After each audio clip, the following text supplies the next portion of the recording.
welcome to Scrap Time. My name's Christine, and this video is part of the Inky background series, and we're going to be talking about the golden high fluid acrylics.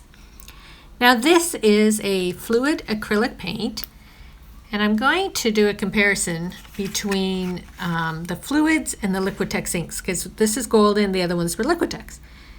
But I find the fluids are a little bit thicker. There's the fluids, and then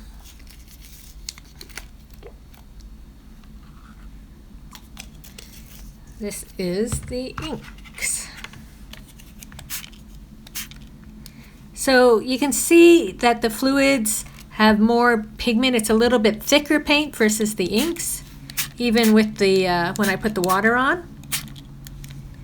They both have a transparent quality to them, or translucent quality, I guess it would be. And so they both, you can do similar things, but they'll react a little differently just because the fluids is basically, or the high flow acrylics are basically one step up from the fluids, the inks, in its color intensity and the thickness of the paint. So there's that. Let me clean this up.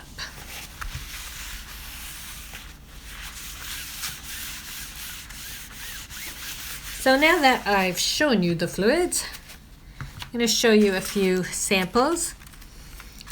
So here, now in the background, you should be able to see all these little X's. So when I was doing my multi-medium, I ended up putting too much on my sheet. So that resist technique I showed you a few videos back, it will sort of pop up. So here I wasn't really looking to do a resist, but you can just see that the medium forms a texture in the background. So it doesn't have to always be a resist. It can form a cool texture. So anyway, I use some cerulean blue and yellow on this one. And you do one color at a time, and I let it dry, and then I do the second color. So here you can see the true yellow, but where they overlap, you do get a bit of green. So that's part of the translucent quality to them. On this one, I did a few like red iron and sienna and ochre, and just dripped it down. Now this page was one of the pages that I had gessoed over, and then I ended up doing a medium over all of it. And you can just see those little dots popping under the color. This was a fresh page, and I just did some blue and magenta. And so it's sort of the start of a little page. This was another page that I had gessoed over top of and then put some medium, and I did teal and yellow. Here I just wanted to show you another way. You don't have to drip it. I put little dots and then I sprayed it and formed circles. And I'll show you how to do both of these techniques. And you can use it just to paint. And so I had another one of those backgrounds I adjusted over, and I put some medium, and then I just painted over top of it. So let me show you. I showed you basically here how you can drip it. I'll do just another color. I think the blue is pretty much dry, just not at the bottom. And you can mix your Liquitex inks with your high flows as well.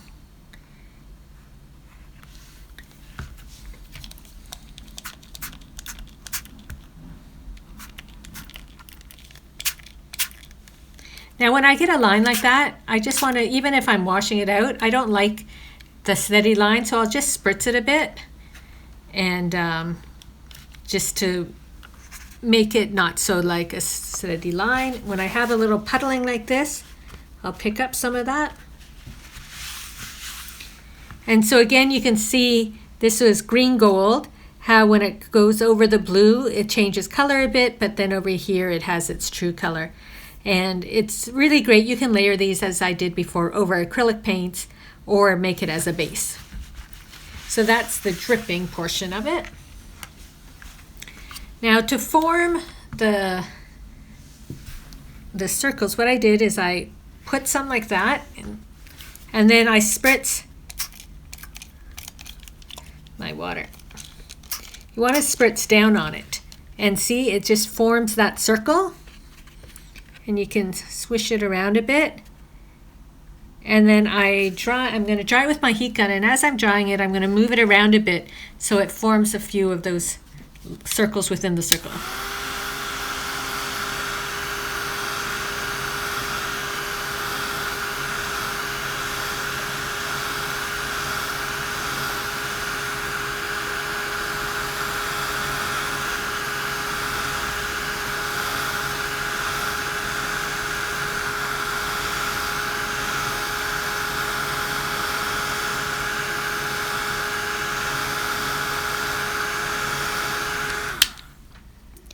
So it's not all dry, but you can sort of see I'm starting to get that line there in the middle.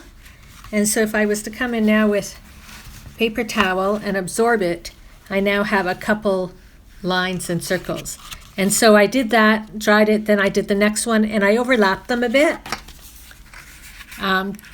just to create sort of an all over pattern. And then you get all those little lines, like for when you spritz it with water, the paint sort of flicks out. So we get all these little flicked lines too. And you can create a really interesting background that way. You put that aside, and I'm going to leave that one. I like the way that's going. So I just need something to paint over. 1 second. I'm going to just grab something from previous video to paint over. I'll do this one. So we had a lot of the inks already on there. I showed you previously when I showed the inks, we put some down. So now I can come in with, say, magenta, of course. Oh, that's a lot. With these, you only need a drop for most of it. And so your paints will last you a long time. So you can paint with them too to add. I like to sort of do a dry brush where you're getting those lines. Do you see the lines from the brush? I think that's interesting. Sort of like that.